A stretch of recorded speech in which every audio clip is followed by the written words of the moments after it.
The afternoon sun, usually so forgiving, cast long, accusatory shadows across Elmwood Avenue. It was the kind of warmth that lulled you into a false sense of security, a deceptive tranquility that hid the jagged edges beneath. Elara Vance, with her unusual silver-gray eyes that always seemed to be searching for something just beyond the visible, walked briskly, a canvas tote bag slung over her shoulder. She was 37, an age where most people had settled into the comfortable hum of routine, where surprises were more often mundane than miraculous. But Elara had always felt a subtle discord, a missing note in the symphony of her own existence, a quiet ache that she attributed to nothing more than a melancholic disposition. She worked as a freelance graphic designer, her days filled with the clean lines and predictable symmetries of digital art, a stark contrast to the chaotic landscape of her subconscious. Her apartment, a cozy second-floor walk-up filled with more books than furniture, was her sanctuary, her quiet escape from a world that sometimes felt too loud, too unyielding. Today, however, the familiar path home was interrupted. A sudden gust of wind, an almost theatrical flourish, tore a flyer from a lamppost directly into her path. It fluttered, dancing mockingly before settling at her feet. Elara, usually one to ignore urban detritus, found her gaze drawn to it as if by an invisible thread. It was a missing person poster. Standard fare, faded photograph, bold black text, a number to call. But as her eyes landed on the face, a jolt, sharp and electric, shot through her. It wasn't just a fleeting recognition. It was a seismic tremor in the very core of her being. The woman in the photograph had hair the color of warm honey, falling in soft waves around a face that was undeniably hers. Not a resemblance, not a passing similarity that one might dismiss as coincidence. No, this was an echo, a mirror image, a ghost from a dream she never knew she had. The same delicate curve of the jawline, the same faint freckle beneath the left eye, even the slight asymmetry of the lips when they were relaxed.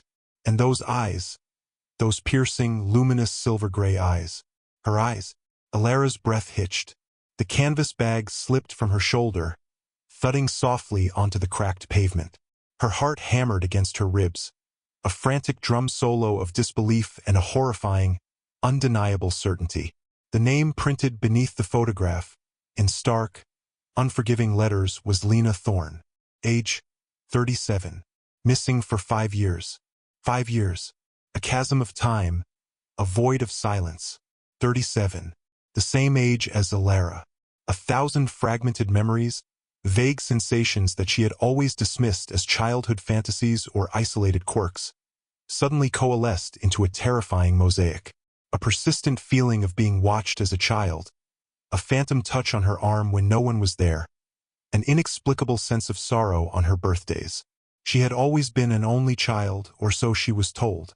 Her parents, kind but reserved, had rarely spoken of her early years, vaguely mentioning a difficult adoption process. She had never pushed for details, content to let sleeping dogs lie, believing some things were best left undisturbed. Now those sleeping dogs were roaring to life, their barks echoing in the silent street. She knelt, her knees scraping against the asphalt, and picked up the poster. Her fingers trembled, tracing the outline of Lena's face. It was impossible, and yet undeniable. The sheer impossibility of it screamed in her mind, battling against a deep, intuitive knowing. She felt a profound, almost spiritual ache, as if a part of her soul, long dormant, had suddenly been violently awakened. The poster mentioned the last known location, a small town called Willow Creek, 200 miles north. A sleepy, unassuming place, the kind of town where nothing significant was supposed to happen, where secrets were meant to remain buried beneath generations of quiet living. But something had happened there, something that had ripped a woman from her life, a woman who looked exactly like Elara Vance. Her mind raced, trying to find logical explanations. A doppelganger? A long-lost relative? Perhaps a distant cousin? But the resemblance was too exact, too uncanny. It was beyond mere family resemblance. It was identical. The word twin formed unbidden in her mind.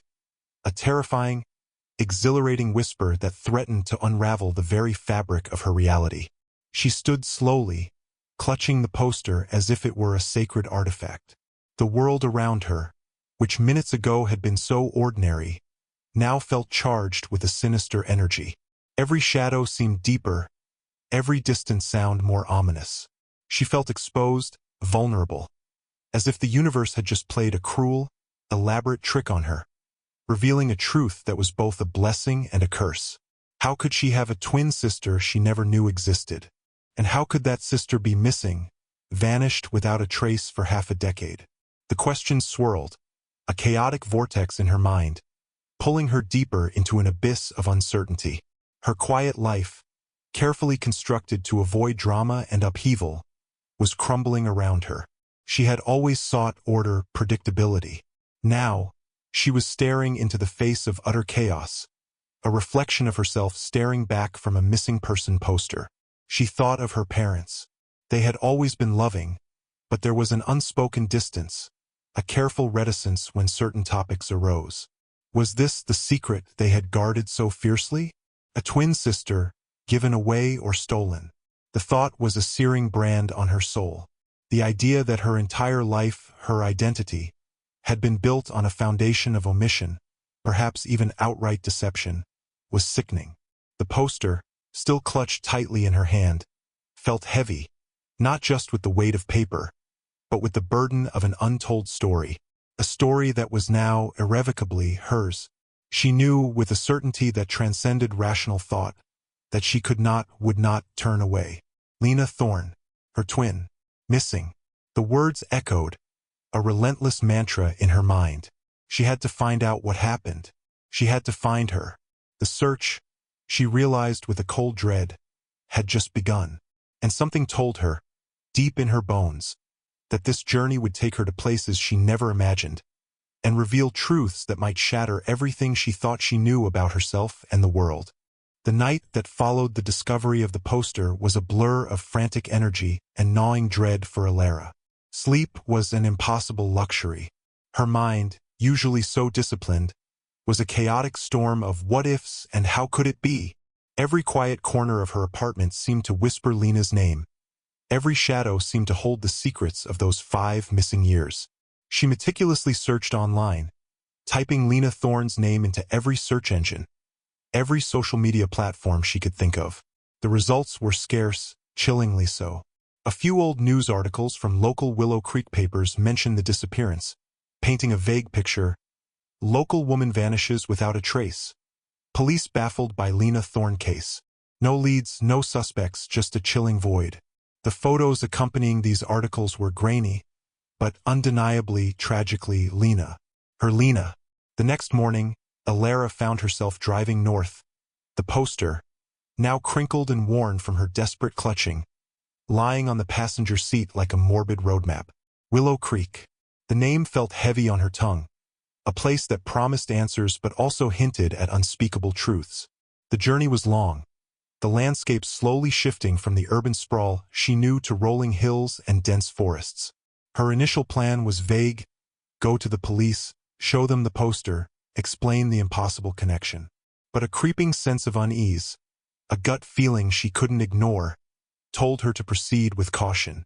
The way the articles had faded into obscurity, the lack of any real breakthroughs, suggested something more than a simple missing person case. There was a coldness to the official reports, a distinct lack of urgency that spoke volumes. Willow Creek was exactly as she had imagined. Quaint, picturesque, almost too perfect. A town square with a bandstand, a general store that looked straight out of a postcard, and streets lined with old, stately homes. It radiated a false sense of security, a veneer of normalcy that Elara instantly distrusted. She drove past the local police station, a small brick building, her foot hovering over the brake. No, not yet. Not until she understood more. Her intuition screamed at her, don't trust appearances. Her first stop was the local library, a charming old building smelling of aged paper and quiet contemplation. Libraries, she reasoned, were repositories of community memory. She asked the librarian, a woman with kind eyes and hair pulled back in a neat bun, if there were any old newspaper archives related to Lena Thorne's disappearance. The librarian, Mrs. Henderson, gave her a long, curious look, a look that held a flicker of something unreadable: sympathy, recognition, distrust. "Oh, Lena," Mrs. Henderson sighed, her voice soft, almost a whisper. "Such a tragedy. A lovely girl." She retrieved a dusty binder, its pages yellowed with time. Flipping through them, Elara's heart sank further. The articles offered little more than she'd found online, reiterating the official narrative.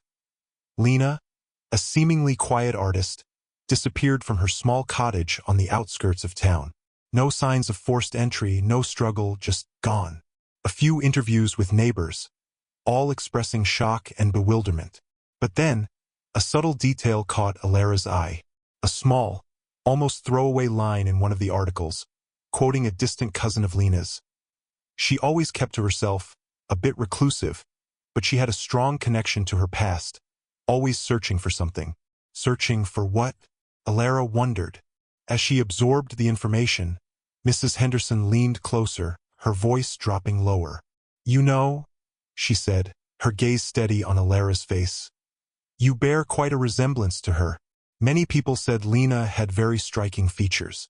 Those eyes." She trailed off, her gaze lingering on Elara's silver-gray eyes. The unspoken implication hung heavy in the air.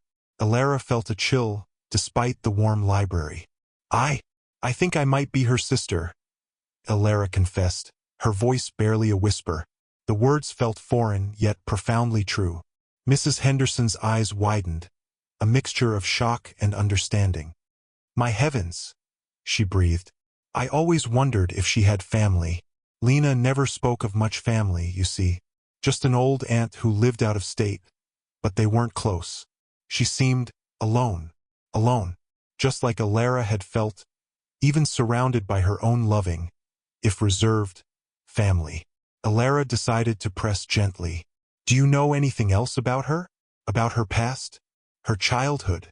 Mrs. Henderson hesitated, glancing around the empty library. "Not much is public knowledge, dear. Lena was adopted, you see. Came to Willow Creek when she was about 5 or 6, I believe. Her adoptive parents, the Thornes, were very private people. They passed away some years before Lena disappeared. She inherited their cottage." Adopted. The word resonated with a chilling familiarity. Elara herself was adopted. This wasn't just a physical resemblance. It was a mirror of their histories. A profound, almost mystical connection began to solidify in Elara's mind. The feeling of being watched, the unexplained sadness, the sense of incompleteness, it all pointed to Lena. Armed with this newfound, startling information, Elara knew her next step: Lena's cottage. The address was mentioned in the old newspaper articles.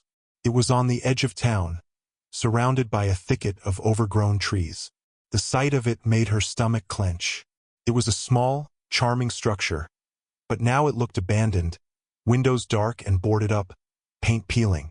A rusted for sale sign leaned drunkenly in the overgrown yard, barely visible.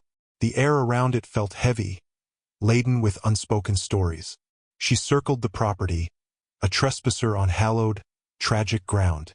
The cottage exuded a palpable sense of loss, a chilling echo of a life abruptly ended. As she peered through a gap in the boarded-up window, a glint of something metallic on the porch caught her eye. Hidden beneath a layer of dead leaves, almost camouflaged, was a small, tarnished silver locket. Her heart leaped into her throat. She carefully pushed aside the leaves and picked it up. It was old, intricately engraved, but one side was badly dented. With trembling fingers, she managed to pry it open. Inside, on one side, was a tiny, faded photograph of a young woman with a kind smile, likely Lena's adoptive mother.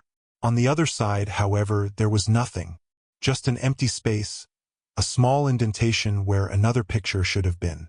It felt like a deliberate removal, a missing piece of a puzzle. This locket, this tangible connection, solidified Elara's resolve. This wasn't just a resemblance or a shared adoption story. This was a piece of Lena's life, a personal item left behind, an unspoken cry from the past. The empty space in the locket felt like a metaphor for her own missing past, for the sister she was now desperate to find. She closed her hand around it, the cold metal pressing into her palm. The cottage, the locket, Mrs. Henderson's knowing glances. They all painted a picture of a life that was more complex, more isolated, and far more mysterious than the fleeting newspaper reports suggested. Lena Thorne was not just a missing person. She was a forgotten narrative, a story carefully suppressed. And Elara, against all odds, was now the reluctant, yet determined, reader of that story. The air grew heavier, the silence more profound. Elara knew, with a chilling certainty, that the answers she sought were buried deep within Willow Creek, and that some secrets, once unearthed, could prove deadly. Clutching Lena's tarnished locket, Elara felt a cold dread seep into her bones, far deeper than the chill of the evening air that now descended upon Willow Creek. The empty space inside the locket, where a picture should have been, mirrored the vast emptiness of the unknown that now consumed her. The quaint town, once seemingly benign, now felt like a stage for a dark play, its quiet streets concealing sinister currents. She knew, instinctively, that the truth about Lena wasn't just hidden. It was being actively guarded. And by whom? The thought sent a shiver down her spine. Her next step, propelled by an inexplicable urgency, was to find someone who knew Lena intimately, someone beyond the brief quotes in the old newspapers. She remembered the distant cousin mentioned by Mrs. Henderson at the library, the one quoted saying Lena was always searching for something. After a bit more digging through old community forums online that mentioned Willow Creek, Elara found a name: Beatrice Finch. Beatrice, according to a brief forum post from years ago, used to be Lena's closest friend, sharing a passion for local history and art. The post mentioned Beatrice lived just outside the main town, in a small, isolated farm. Driving down a winding, unpaved road, dust swirling behind her tires, Elara felt a growing sense of foreboding. The farm, when she finally found it, was desolate, surrounded by fields of dying corn. A weathered farmhouse stood silently, its windows like dark, empty eyes. As Elara approached, a gaunt woman, her face etched with lines of worry and suspicion, emerged from the barn, carrying a pail. Her hair, the color of faded straw, was pulled back in a loose bun, and her eyes, though wary, held a flicker of intelligence. This had to be Beatrice. "Excuse me, are you Beatrice Finch?" Elara asked, her voice steady despite her pounding heart. Beatrice stiffened, her gaze narrowing, assessing Elara with unnerving intensity. "Who's asking?" she rasped, her voice gravelly, unused to speaking. "My name is Elara Vance. I'm looking for information about Lena Thorne." At the mention of Lena's name, a profound sadness washed over Beatrice's face, momentarily softening her hardened features. Then it was replaced by something else, fear, deep and visceral. She glanced around nervously, as if expecting to be overheard. "You should leave," Beatrice said, her voice dropping to a harsh whisper. "It's best to let sleeping dogs lie." Elara held up the locket, a desperate plea. "I found this, at Lena's cottage. I think Lena might have been my sister. My twin sister." Beatrice's eyes, already wide, dilated further. She stared at Elara, her gaze sweeping over her face, her silver-gray eyes, her expression. A slow, agonizing recognition dawned in Beatrice's eyes, mingling with profound grief and a terrifying dread. "My God!" she whispered, dropping the pail with a clatter. You're just like her. The eyes, the very same." Elara explained her own adoption, her feeling of incompleteness, the undeniable connection she felt to Lena. Beatrice, slowly, reluctantly, led her inside, the farmhouse a relic of a bygone era, filled with the scent of dust and unspoken memories. "Lena, she always talked about you," Beatrice began, her voice trembling. "She had a recurring dream," she said, "of a girl who looked exactly like her, always just out of reach. She called it her phantom limb, a part of her soul that was missing." Beatrice's words confirmed Elara's deepest, most terrifying suspicions. She was adopted, yes. The Thorns were kind people, but they were old, set in their ways. They never encouraged her to look into her birth family. Said it was for the best. But Lena was different. She had an insatiable curiosity, a need to know where she came from. She started searching a few years before she disappeared. Beatrice then revealed the darker truth. Lena found something big. She started asking questions about her adoption, about the circumstances of her birth. She went to the county records, tried to find her original birth certificate. That's when things started to get strange. Pause, heavy with unspoken fear. She found discrepancies, Beatrice continued, her voice barely audible. Names changed, dates altered. It was like someone had deliberately tried to erase parts of her early life. And then, she found the truth about you. Or at least what she believed was the truth. Beatrice described how Lena had discovered that she and Elara were indeed twins, separated at birth, a truth meticulously hidden. Lena believed you were given away to a wealthier family in the city, kept apart to prevent complications. She never specified what those complications were, but she always spoke of a family secret, something dark that tied her to a powerful family, a family that didn't want any loose ends. Elara felt a cold knot tighten in her stomach. Powerful family? This was no longer just a tragic missing person case. It was a conspiracy. She was close, Elara, Beatrice whispered, tears welling in her eyes. So close to finding you. She even found an old photograph, a tiny, faded picture of two babies, identical. She kept it in that locket you found. That was her greatest treasure. She was so excited, so full of hope. But then, the threats started. Threats? Elara's blood ran cold. What kind of threats? Anonymous calls. Strange cars seen lurking around her cottage. One night, someone broke in, but didn't take anything. Just moved things around, a warning. Lena became terrified. She told me she felt like she was uncovering something that someone wanted to stay buried, something they would kill to protect. Beatrice's voice broke. She believed it had to do with her biological family, with the circumstances of your separation. She thought they were silencing her to keep the secret safe. The locket in Elara's hand suddenly felt like a burning coal. The empty space where the twins' picture should have been was a testament to the chilling truth. Someone had deliberately removed it. Someone had wanted to erase that connection, to ensure Lena would never find Elara, and that the past would remain buried. Who was this family, Beatrice? Did Lena ever say? Elara pressed, desperation lacing her voice. Beatrice shook her head, tears streaming down her face. She was too scared to say their names aloud. She just called them the benefactors. A powerful family with influence in the region, involved in some kind of land development or something. She said they were connected to the hospital where she was born. It was all so vague, so terrifying. She told me she was going to expose them, expose the truth about what they did. But then, she vanished. Just like that. The police didn't believe me when I told them about the threats. They said Lena was unstable, an artist with an overactive imagination. Beatrice's voice was laced with bitter resentment.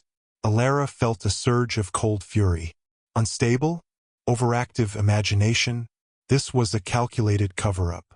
Her parents' silence, the vague adoption stories, the perfect facade of Willow Creek. It all clicked into place, a horrifying puzzle. Lena wasn't just missing. She had been silenced. And now, Elara, her mirror image, her long-lost twin, had stumbled upon the very truth that had cost Lena everything. The danger was no longer a vague premonition. It was a palpable presence, breathing down her neck. She had walked into a spider's web, and the spiders, she realized, were still very much alive. The chilling realization that Lena had been silenced, not just lost, hung heavy in the air between Elara and Beatrice. The farmhouse, once a sanctuary, now felt like a fragile barrier against an unseen, powerful enemy. Elara's mind raced, piecing together the fragmented clues, the altered birth records, the benefactors, Lena's fear, and the ominous threats. This wasn't just a family secret. It was a carefully constructed deception, designed to erase Lena and keep their shared past buried forever. So, what did she find, Beatrice? Elara pressed, her voice urgent, betraying the tremor in her hands. What specifically was so dangerous that they would silence her? Beatrice wrung her hands, her eyes darting nervously. Lena was obsessed with her birth, with the hospital records. She went to the old county hospital archives, the ones that were supposed to be locked away. She used her art connections, said she was researching local history for a project. She found something about her birth, about your birth. Something about a discrepancy in a birth certificate, indicating that 2 babies were born, but only one officially recorded. And then, she found the names, the real names of her biological parents. Beatrice's voice dropped to a barely audible whisper. She said they were from a powerful, influential family, not far from here. The Blackwood family. They own vast tracts of land, have investments in everything from real estate to a private medical facility they funded decades ago. They were obsessed with lineage, with maintaining a pristine image. Lena believed her biological mother was a young woman from that family, unmarried, and that the twins were a scandal, a stain on their perfect reputation. To avoid public disgrace, to protect their name and inheritance, they separated you two. Lena was given to the Thorns, a family known for their quiet discretion. You, Elara, were spirited away, adopted by a family far removed, ensuring no one would ever connect you. The name Blackwood hit Elara like a physical blow. It was a name she'd heard in passing, associated with wealth and philanthropy, never with such a dark, twisted secret. The sheer scale of the deception, the callousness of separating 2 infants to protect a family's image, was horrifying. It explained her parents' reticence, the vague adoption story. They were likely told a carefully crafted lie to ensure their silence. Lena was going to confront them, Beatrice continued, her voice gaining a desperate strength. She had gathered proof, old hospital records, even a hidden diary from her biological mother, which she found among dusty family papers at the county archives. The diary spoke of a forced separation, of a broken heart, of the agonizing choice forced upon a young woman. Lena had meticulously copied everything. She wanted to expose them, to reclaim her identity, to find you. That's why she disappeared. They must have found out she had the proof. Suddenly, a loud, insistent knock echoed through the old farmhouse, startling both women. Beatrice gasped, her eyes wide with terror. They found me. They know I talked to you, she whispered, her voice trembling. Elara's mind snapped into action. She was no longer just a passive observer. She was inextricably linked to Lena's fate. Where is the proof, Beatrice? Did Lena give it to you? Beatrice pointed frantically to a loose floorboard near the fireplace. Under there. She told me if anything happened to her, to give it to someone who would listen. Someone who would believe her. As the knocking grew louder, more insistent, threatening to splinter the door, Elara scrambled, pulling at the floorboard. Beneath it lay a small, worn wooden box. Inside, neatly stacked, were photocopies of faded documents, medical records with altered names, and a small, leather-bound diary with elegant, looping script. The proof. Lena's legacy. Just as Elara snatched the box, the door burst open with a resounding crack. 2 burly men, grim-faced and anonymous in dark suits, stormed in. Behind them, a figure emerged from the deepening twilight, a woman with an austere face, sharp eyes, and an air of chilling authority. Eleanor Blackwood, the matriarch. Looking for something, Miss Vance? Eleanor's voice was a silky menace, her eyes like chips of ice as they fixed on Elara, then on the box in her hands. Some things are best left undisturbed. My family's affairs are not for public consumption. The air crackled with tension. Elara clutched the box tighter. You took her, didn't you? You separated us. You silenced my sister. Her voice, though trembling, resonated with the righteous fury of a lifetime of unknowing. Eleanor Blackwood's lips thinned into a cold smile. A necessary precaution. Some branches of the family tree are inconvenient. We ensured both of you were given comfortable lives, away from the complications. Lena, unfortunately, proved problematic. She couldn't accept her fate. A grave mistake. The sheer arrogance, the casual cruelty of her words, ignited a fire in Elara. She knew then that she couldn't just hand over the proof. This wasn't about vengeance. It was about justice. It was about Lena. "You won't get this," Elara declared, turning to flee, pulling Beatrice with her through the back door. The farm, though desolate, offered a chance. The vast fields, the overgrown barns, places to hide, to gain time. The two men pursued, their heavy footsteps pounding behind them. The chase was desperate, a frantic dash across the uneven terrain, the setting sun painting the sky in fiery hues, a dramatic backdrop to their terrifying escape. Elara knew she couldn't outrun them forever. She had to get the proof to someone who would act, someone beyond the corrupting influence of the Blackwoods. Her parents, despite their past silence, she believed in their inherent goodness, their love for her. She had to risk it. They managed to evade their pursuers long enough to reach Elara's car, hidden discreetly down a secluded track. With a surge of adrenaline, Elara started the engine, gravel spitting as she sped away, leaving the sinister farm and the chilling legacy of the Blackwoods behind. The drive back to the city was a blur, punctuated by the weight of Lena's story and the constant fear of being followed. When she finally arrived at her parents' quiet suburban home, the familiar comfort of it felt alien, tainted by the truth she now carried. She confronted them, the wooden box clutched in her hands, the locket tucked in her pocket. The revelation shattered their carefully constructed world. They were heartbroken, shocked by the depths of the Blackwoods' deception, by the lie they had unknowingly lived for decades. They swore they had been told Elara was an orphan, a single child from a distant, tragic circumstance. The proof, Lena's meticulous documentation, validated Elara's story, confirming every horrifying detail.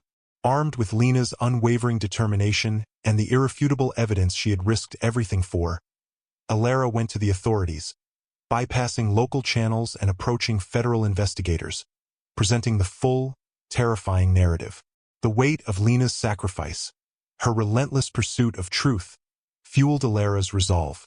The Blackwood family, for generations untouchable, finally faced scrutiny. The old hospital records were re-examined, the altered documents uncovered, and the matriarch, Eleanor Blackwood, eventually brought to justice, her empire crumbling under the weight of her dark secrets. The discovery of Lena's diary, a poignant testament to a life cut short, became a key piece of evidence, speaking volumes for the sister who could no longer speak for herself. Lena Thorne was never found, her disappearance a tragic testament to the lengths some families will go to protect their power and reputation. But in exposing the truth, Elara ensured Lena's story was finally told, her existence acknowledged, and her desperate search for her twin sister brought to a form of tragic closure. Elara herself was forever changed.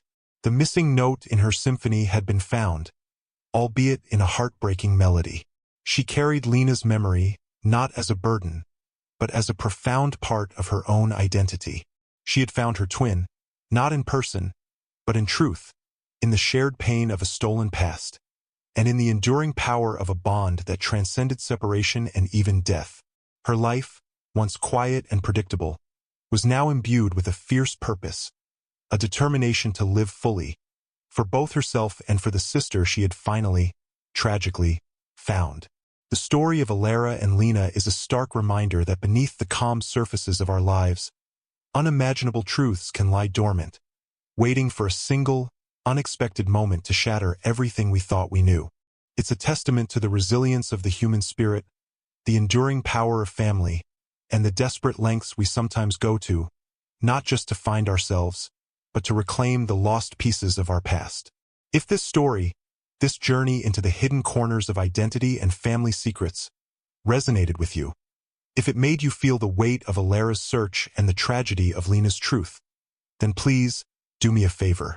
Hit that like button right now, subscribe to the channel, and don't forget to ring that notification bell so you never miss another deep dive into the mysteries that surround us. Your support helps me bring these untold tales to light, to give a voice to those who were silenced, and to explore the incredible, often heartbreaking, connections that shape our world. Thank you for watching.